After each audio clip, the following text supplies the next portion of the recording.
Hello dears, नमस्ते। कैसी हो आप सब? उम्मीद करती हूँ आप सब स्वस्थ होंगी, मस्त होंगी और अपने काम में व्यस्त होंगी। तो आज मैंने एक ही कस्टमर की बहुत सारी ड्रेसेस बनाई थी, तो मैंने सोचा क्यों ना इस वीडियो में आपको सब दिखाती हूँ। और साथ ही आज के इस वीडियो में मैं आपको बताने वाली हूँ कि कैसे मेरे पास इतना सारा काम आता है और मैं इन सब कामों को कैसे मैनेज करती हूँ और आपको कौन सी टिप्स और ट्रिक्स अपनानी चाहिए जिससे आपके पास भी बहुत सारा काम आए और आप भी मेरी तरह व्यस्त रहें अपने काम में। अगर आपको इस टॉपिक से रिलेटेड पूरी अच्छे से जानकारी चाहिए तो आपको इस वीडियो को पूरा देखना पड़ेगा, तभी आपको समझ में आएगा और आप जान पाएंगे कि कैसे मेरे पास इतनी सारी सिलाई आती है और कस्टमर मेरे पे इतना भरोसा करके अपनी पूरी सिलाई कैसे दे देते हैं।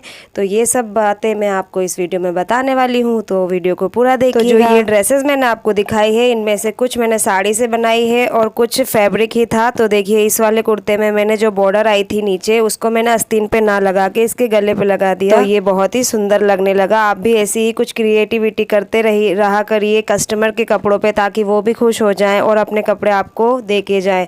तो इसका ये पैंट है जिसमें मैंने लाइनिंग लगाया है और इसको सिंपल ही बनाया है जैसा पैंट बनता है। और इससे पहले जो मैंने आपको ड्रेस दिखाई थी वो एक साड़ी की ड्रेस है। इसका मैंने मिनी व्लॉग भी बना के डाला था। तो ये साड़ी से बनी हुई ड्रेस है।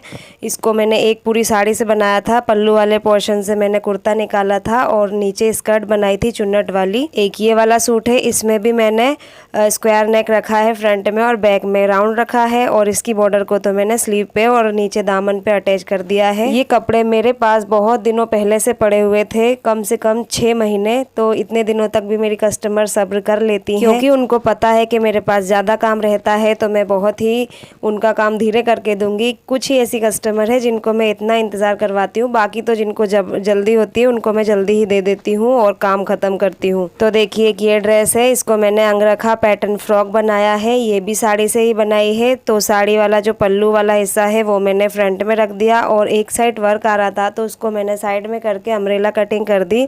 तो बहुत ही सुंदर लग रहा है, कस्टमर को भी ये सब बहुत पसंद आया। वैसे तो मैं कपड़ों में ज़्यादातर रेडीमेड डोरी लगाती हूँ, लेकिन जब ऐसे कपड़े आते हैं तो इनमें मैं सेम डोरी लगा देती हूँ, जिससे कस्टमर भी खुश हो जाते हैं और हमें थोड़ी सी मेहनत एक्स्ट्रा करनी पड़ती है। लेकिन ये कस्टमर को खुश करने के लिए हमें इतनी मेहनत तो करनी पड़ेगी, क्योंकि आप अपना थोड़ा सा एफर्ट अपने कपड़ों में दिखाओगे तो कस्टमर को लगेगा कि हाँ, आप उनके कपड़ों पर मेहनत कर रहे हो और आप उनके कपड़े को लेकर सीरियस हो, उनके कपड़े पर ध्यान देते हो। एक ये वाला कुर्ता है, इसमें पट्टी बनी हुई आई थी तो इसको मैंने राउंड ही रखा। और ये अस्तर वाला कुर्ता है और इसके साथ ट्राउज़र है, वो भी अस्तर वाला है। तो ये सारी ड्रेसेस एक ही कस्टमर की हैं और फाइनली मैं सारी ड्रेसेस तैयार करके उनको उनकी ड्रेसेस दे दूंगी आज, और वो भी काफ़ी खुश हो जाएंगी कि इतने दिनों से इस लड़की ने मेरी ड्रेसेस रख रखी थी, तो अब फाइनली इसने मुझे दे दी। पीछे देख रहे हो आप, सुनीता महारानी बैठी हुई है कि ये कब मेरे ब्लाउज में फिनिशिंग दे और नींद से बेहाल हो रही है। तो मैंने जल्दी से सब सामान साइड रखा और इसका ब्लाउज़ की कटिंग कर दूंगी, तो फिर ये आगे का अपना ब्लाउज़ स्टिच करेगी। अभी इसको प्रॉपर फिनिशिंग देना नहीं आता है, इसलिए मुझे इसको फिनिशिंग देना ही पड़ता है इसके ब्लाउज़ में, तभी ये अच्छे से ब्लाउज़ बना देती है। फिटिंग बहुत अच्छी डालती है, डिज़ाइन वगैरह भी सब बना देती है, पर इसको कटिंग में इतना आइडिया नहीं है। तो मैं भी नहीं चाहती कि कस्टमर का ब्लाउज़ ख़राब हो, तो मैं सब करके दे देती हूँ और ब्लाउज़ को अच्छा बनवाने की ही पूरी कोशिश करती हूँ, ताकि हमारे कस्टमर खुश रहें और अगली बार लौट कर वापस हमारे ही पास आए। और इधर मेरी लाडो रानी बहुत ही बोर हो रही है, देखो कपड़े पे कैसे सिर रख रही है, साइड में बैठी हुई है और सबसे बातें करते करते मैं अपना काम पूरा फिनिश करती हूँ। ऐसे ही दिनचर्या रहती है मेरी बुटीक पर। कभी भी किसी को मैं ये फील नहीं होने देती कि मैं एक बुटीक वाली दीदी हूँ। मैं सबके साथ बिल्कुल ऐसा ही व्यवहार करती हूँ, फ्रेंड जैसा, जैसे उनको ऐसा नहीं लगे कि नहीं ये दीदी है और ये हम पे हुक्म जमा रही है। तो ऐसा नहीं लगने देना चाहिए। अपने जो भी कारीगर हैं उनके साथ एक दोस्त की तरह व्यवहार रखना चाहिए, ताकि वो भी आपसे खुश रहे और आपका काम बहुत अच्छे से करके दें। तो अब हम बात करेंगे कि मेरे पास इतना सारा काम कैसे आता है। आप बिलीव नहीं करोगे, मेरे पास इतना काम आता है कि मैं उस काम को कभी कभी लौटा देती हूँ, क्योंकि ज़्यादा काम हो जाता है और मैंने ज़्यादा लेके रख लिया और मैं टाइम से नहीं करके दूंगी तो कस्टमर गुस्सा करेंगे। इससे अच्छा है वो आए तभी आप मना कर दो, अगर आपसे नहीं हो रहा है तो वो मैं लौटा देती हूँ। बाकी मैं उतना काम लेती हूँ जितना हम 4 लोग कर सकते हैं। तो इतना सारा काम मेरे पास कैसे आता है, तो इसकी शुरुआत होती है 5 साल पहले से, जब मैं बुटीक पे काम करती थी। तो उस समय पे मैं सिर्फ बुटीक का काम किया करती थी। लेकिन धीरे धीरे मेरे मन में ख़्याल आया क्यों ना मैं घर के आसपास के लोगों की भी सिलाई लेना चालू करूं, जिससे मेरा डर भी ख़त्म हो और मेरी सिलाई में फिनिशिंग भी आए। तो इसलिए मैंने सबको बताना चालू किया। मैंने खुद अच्छी अच्छी ड्रेसेस पहनना चालू की ताकि कस्टमर को दिखे कि हाँ ये भी बहुत अच्छा सिलाई करती है। तो मैंने ऐसे ही शुरुआत की। धीरे धीरे कस्टमर आने लगे, धीरे धीरे एक दूसरे को बताने लगे और इसी तरह बिना कोई प्रचार किए मेरा कस्टमर ने ही अच्छा खासा प्रचार कर दिया। और जिस कैंपस में मैं रहती हूँ, स्कूल के कैंपस में, तो वहाँ की जो टीचर लोग हैं उन्होंने देखा और एक टीचर ने देखा, उन्होंने कुछ सिलवाया, उनको बहुत अच्छा लगा तो उन्होंने दूसरी टीचर को बोला, दूसरी ने तीसरी और तीसरी ने चौथी। ऐसे ही करके मेरी बहुत सारी टीचर्स लोग हैं जो कस्टमर बन चुकी हैं। और टीचर्स लोगों की मुझे एक बात बहुत ही अच्छी लगती है, वो इतनी विनम्र होती हैं कि अगर मुझसे कभी कुछ गड़बड़ भी हो जाता है तो वो बहुत ही प्यार से समझाएंगी और उसको सुधारने के लिए बोलेंगी।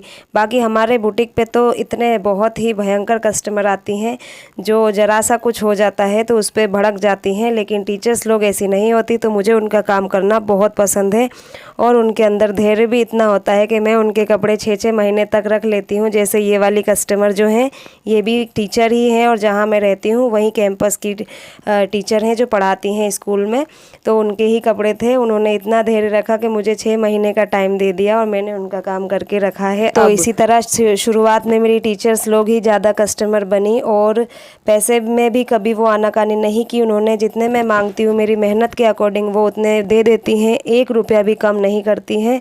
तो ये बात मुझे उनकी बहुत अच्छी लगी। अब ये लास्ट कुर्ता है जो मैं उन्हीं का बनाने वाली हूँ, इसको बनाने के बाद काम पूरा फिनिश हो जाएगा। तो कुछ टीचर्स हैं जो बाहर भी रहती हैं, तो बाहर जब वो गई, जब उन्होंने कपड़े पहने तो दूसरे लोगों ने देखा, तो कुछ टीचर्स के जो रिलेटिव हैं जो बाहर रहते हैं उन्होंने मुझसे कांटेक्ट किया और वो मेरे पास कपड़े देने के लिए आने लगे।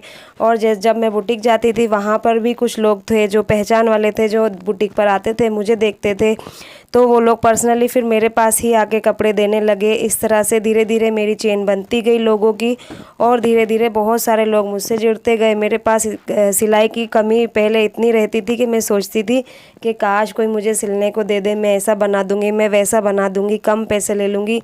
लेकिन धीरे धीरे जब कस्टमर आने लगे, काम बढ़ता गया, तो फिर मेरे पास इतना बढ़ता गया कि घर से मैं कवर ही नहीं कर पा रही थी। मैं अकेली क्या क्या करती, इसलिए मैंने घर पे एक लड़की को रख लिया था जो हुकाई और फॉल कर देती थी। लेकिन फिर भी काम बहुत ज़्यादा आने लगा और फिर कैंपस में रहते हैं तो हर कोई अंदर नहीं आ सकता था, मुझे बाहर ही देने जाना पड़ता था। इसलिए फिर मैंने सोचा क्यों ना बुटीक खोला जाए। तो उस समय पे लॉकडाउन का समय आने ही वाला था, तो मैंने मेरे हस्बैंड से बोला तो हस्बैंड ने बिल्कुल साफ़ इनकार कर दिया क्योंकि धीरे धीरे कोरोना की बातें फैल रही थी। तो उन्होंने बोला अभी नहीं, अभी कोरोना लग सकता है और अपन इतने अमीर भी नहीं है कि अपन घर बैठे दुकान का किराया भर सके। उस समय पे मुझे बहुत बुरा लगा था कि ये मुझे रोक रहे हैं, लेकिन उसके 1 महीने बाद ही लॉकडाउन लग गया और करीब 1 साल तक ऐसा ही सिलसिला चलता रहा। और मैं फिर बहुत खुश हुई कि अच्छा हुआ इन्होंने मुझे रोक दिया, तो मैं ये काम नहीं कर सकी, लेकिन आगे मैं करूँगी। उस लॉकडाउन ख़त्म होने के बाद फिर से मैंने घर से स्टार्ट किया काम करना। 1 साल तक फिर मैंने घर पे ही किया। फिर मैंने अपने पति से बोला कि आप तो मुझे बुटीक खुलवा दीजिए, क्योंकि मेरे पास कम से कम 80 से 1 लाख रुपए जमा हो चुके हैं। मैंने 10-10 रुपये करके भी वो पूंजी जमा की थी जो मेरे पास इतनी बड़ी हो गई थी। और हम लोग बिल्कुल नॉर्मल फैमिली से बिलोंग करते हैं, तो ये वाली रकम बहुत ही ज़्यादा थी मेरे पास। तो मुझे लगता था कहीं ये खर्च ना हो जाए, कहीं मैं इसको इधर उधर ना कर दूं, तो इस डर से मैं अपने हस्बैंड से बोलती थी कि मुझे बुटीक खुलवा दो। फिर वो फाइनली मान गए, उन्होंने पूरा सपोर्ट किया, पैसा मैंने लगाया, हम थोड़ा थोड़ा करके सामान इकट्ठा करने लगे और फिर मैंने अपनी एक दुकान ढूंढ ली और दुकान पे फिर मैंने सारा सामान अरेंज कर लिया और फाइनली मैंने 1 जनवरी 2023 को अपना बुटीक ओपन कर लिया। और सच बताऊं, मैंने किसी को नहीं बुलाया था। मेरे बुटीक ओपन हुआ जब कि आइए मैं बुटीक ओपन कर रही हूँ, मैं इसकी दिन की शुरुआत है तो पहले दिन आप आइए, मैं पार्टी रखूँगी, ऐसा मैंने कुछ नहीं किया दोस्तों, क्योंकि मैंने अभी भी आपको बताया कि हम नॉर्मल फैमिली से बिलोंग करते हैं। हमारे पास नहीं था इतना पैसा कि हम फालतू खर्च कर सकें। सिर्फ मैंने ईश्वर को साक्षी माना और अपनी बुटीक को ईश्वर के भरोसे खोल लिया। और पहले ही दिन मेरी एक सहेली है रीना, वो अपने कपड़े लेकर आई और उसने मुझे पहले ही दिन काम दे दिया। तो मुझे बहुत ही खुशी हुई कि देखो इस दुनिया में ऐसे भी लोग हैं जो आपको आगे बढ़ाना चाहते हैं, चाहे वो अपने हो या पराए, लेकिन आपका व्यवहार अगर दूसरों के लिए अच्छा है तो वो आपको आगे बढ़ने के लिए प्रेरित करते ही जाएंगे। तो शुरुआत मुझे उस दिन रीना ने की। उसके बाद फिर तो कस्टमर मुझे पहले से ही बहुत सारे जानते थे, तो वो डायरेक्ट बुटीक पे आने लगे और बुटीक खुल गया था। तो मेरा जो रास्ता है बुटीक जहाँ है वहाँ का रास्ता ऐसा है जो चलता हुआ रास्ता है। तो स्कूल की बस वगैरह जाती है तो बच्चे देखते हैं, वो अपने पेरेंट्स को बताते हैं कि वहाँ नई बुटीक खुली है। और इस तरह से धीरे धीरे मेरे पास 1 महीने के अंदर ही बहुत सारे कस्टमर जुड़ गए। मुझे बुटीक का किराया कभी भी अपने पैसों से नहीं देना पड़ा। मैंने काम किया, पैसे जोड़े और उसी काम से मैंने किराया दिया। फिर शुरू में तो मैंने अकेले ही काम कर रही थी, लेकिन 15 दिन जब मुझे हो गए बुटीक खोले तो लता दीदी आई। वो मुझे पहले से ही जानती थी, जिस बुटीक पे मैं काम करती थी उसी बुटीक पे लता दीदी भी काम करती थी। तो वो आई और उन्होंने मुझसे बोला कि अगर तेरे पास एक्स्ट्रा भी काम आए तो तू मुझे दे देना, मैं घर से ही काम करके दे दूँगी। तो जब वो ऐसा बोल के गई तो सच में दोस्तों जो हम सोचते हैं ना वही होता है। उन्होंने ऐसा बोला और अगले ही दिन से फिर मेरे पास और ज़्यादा काम आने लगा, तो फिर मैंने उनको देना स्टार्ट कर दिया और तब से मैं उनको दे रही हूँ जब से बुटीक खोला है। तो जैसा कि आपको पता है मैं अपने बुटीक में सूट भी रखती हूँ। तो ये कस्टमर आई हुई थी, इसको सूट लेना था, तो मैंने उसको सारे सूट दिखाए उसको। फिर बाद में 2 पसंद भी आए और उसने ले भी लिए, एक मुझसे ही सिलवाया और एक लेके चली गई। तो इस तरह से आपको बुटीक में, अगर आपका बुटीक में स्पेस है, आप कर सकते हो, सामान रखने के लिए जगह है तो आप रख सकते हो, क्योंकि इससे आपको 2 फ़ायदे हो जाते हैं। आप कपड़े में भी थोड़ा मार्जिन बचा लेते हो और सिलाई भी आपके ही पास रहेगी। 99% आपके ही पास डाल के जाते हैं, कुछ 1 आध 2 लोग हैं जो ले जाते हैं, बाकी तो सब आपको ही दे के जाएंगे सिलने के लिए। तो इससे आपके 2 फ़ायदे हैं। तो अब हम बात करेंगे काम की, कि काम मेरे पास इतना सारा आया, कैसे आया। पता है आपको कैसे आया? सीरियसली मैं इस काम के बारे में ही सोचती रहती हूँ दिन भर, क्योंकि वो कहते हैं ना, आप जिस काम के बारे में सोचते रहोगे आपके पास वही काम आएगा। आप किसी के लिए नेगेटिव बातें सोचोगे तो सीरियसली दोस्तों आपके पास भी नेगेटिव बातें आती ही रहेंगी। इसलिए आपको सोचना वही है जो आप चाहते हो। आप किसी के लिए, सच में आप किसी के लिए बस थोड़ा सा अच्छा सोचो, आप देखना ईश्वर आपके साथ भी अच्छा करना शुरू कर देगा। मैं सिर्फ लोगों के लिए अच्छा ही सोचती हूँ, कभी मेरे मन में ये ख्याल नहीं आता कि इसका बुरा हो जाए। मैं सबके लिए अच्छा सोचती हूँ, तो ईश्वर मेरे लिए भी अच्छा ही सोच रहा है। आप खुद देख रहे हो, एक समय पे मेरे चैनल पे कुछ भी व्यूज़ नहीं आते थे, कुछ भी सब्सक्राइबर नहीं थे, लेकिन अभी धीरे धीरे बढ़ने लगे हैं, क्योंकि मैं मेहनत कर रही हूँ, मैं अच्छा सोचती हूँ, अच्छा काम कर रही हूँ। किसी का कोई गलत कमेंट नहीं आता। मेरे इंस्टाग्राम पे इतने कमेंट आते हैं, हज़ारों में कमेंट है, लेकिन एक भी कमेंट गलत नहीं है। पता है क्यों? क्योंकि मैं गलत चीज़ें नहीं कर रही हूँ, मैं किसी के लिए गलत नहीं सोचती, तो मेरे लिए भी कुछ गलत नहीं होगा। तो बस आप एक काम कर लो, अगर आपके पास काम नहीं आता तो आप ये मत सोचो कि मेरे पास काम नहीं आ रहा है। आप ये सोचो कि मेरे पास काम आ रहा है, काम आएगा, मैं ये काम करूँगी, मैं वो काम करूँगी। काम नहीं भी आ रहा है तो आप अपना काम ही किसी कस्टमर का काम समझ के करो, आसपास के लोगों को थोड़ा कम रेट में सिल दो। बस आप काम इसी के बारे में सोचते रहो, दिन भर सोचते रहो, रात में सोचते रहो, बस इसी काम के बारे में सोचो, तो सच में ईश्वर आपको काम देगा। पूरा ब्रह्मांड वही काम आपसे करवाएगा जो आप चाहते हो। तो आप सिर्फ इसी काम के बारे में सोचो, तो आपके पास यही काम आएगा। इसके अलावा फिर आप किसी और बात को नहीं सोचोगे तो आपकी सिलाई इतनी बढ़ जाएगी कि आपने सोचा भी नहीं था। मुझे भी अभी इतना दुख होता है काम लौटाते हुए, क्योंकि मैं सिर्फ इसी काम के बारे में सोचती हूँ। सिर्फ मैं घर जाती हूँ, सोने जाती हूँ, सोती हूँ, खाना बनाती हूँ और वापस अपने बुटीक पे आ जाती हूँ। और रात में भी मेरे दिमाग में यही चलता रहता है कि मुझे कल उनका काम देना है, मुझे इनका देना है, उनका देना है, बस यही मेरे दिमाग में ख्याल आते हैं। ये ख्याल कभी किसी के लिए आए ही नहीं कि ये मुझसे अच्छे कपड़े पहन रहा है, इसके पास मेरे से अच्छी ज्वेलरी है, या इनके पास कार है, हमारे पास तो है ही नहीं, या इनके पास अच्छा घर है, हमारे पास तो है ही नहीं। ये सब ख्याल मैं नहीं सोचती हूँ। सच में दोस्तों मैं ये सब नहीं सोचती हूँ। मैं सिर्फ अपने काम के बारे में सोचती हूँ और मैं सिर्फ अपने काम पे ध्यान देती हूँ, तो मेरे पास इतना काम आता है। क्योंकि हम जो सोचेंगे वही हमारे पास लौट के आएगा। अगर हम किसी को ये सोचेंगे कि अरे इसका तो ईश्वर बुरा कर दे, तो उससे पहले आपका बुरा हो जाएगा। ये हुआ है मेरे साथ भी। एक समय पे मैं भी बहुत ही बेकार थी, मतलब मैं समझ लो मेरे में बिल्कुल भी ज्ञान नहीं था। मैं जो लोग बोल देते उसी में हाँ कर देती थी। कोई समझ ही नहीं थी, भोली भाली सी एक लड़की थी। लेकिन मैंने अपने ऊपर काम करना शुरू किया, अपने आप को बहुत ही बिज़ी रखा और अपने काम को इतना आगे बढ़ाया। और ये काम तभी आगे बढ़ा जब मैंने इसके बारे में सोचा। मैंने इसी पे फोकस किया, इसी पे काम करना शुरू किया कि मैं कैसे इसको अच्छा करूं ताकि मैं कस्टमर को अच्छा दे सकूं। कस्टमर मेरे ही पास लौट के क्यों आए, क्योंकि मैं अपने काम में फिनिशिंग दूंगी और तभी कस्टमर मेरे पास आएंगे और एक दूसरे को और शेयर करेंगे तो मेरा काम अपने आप बढ़ने लगेगा। और जब हम अपने काम के बारे में इतना सोचेंगे तो ईश्वर भी उसी काम को आपको देगा। कभी किसी चीज़ को गलत वे में नहीं सोचना चाहिए, सब अच्छे से सोचना चाहिए तो अच्छा ही आपके साथ होगा। इसलिए मैंने आपको इसका सीक्रेट बताया है कि काम कैसे ज़्यादा आता है।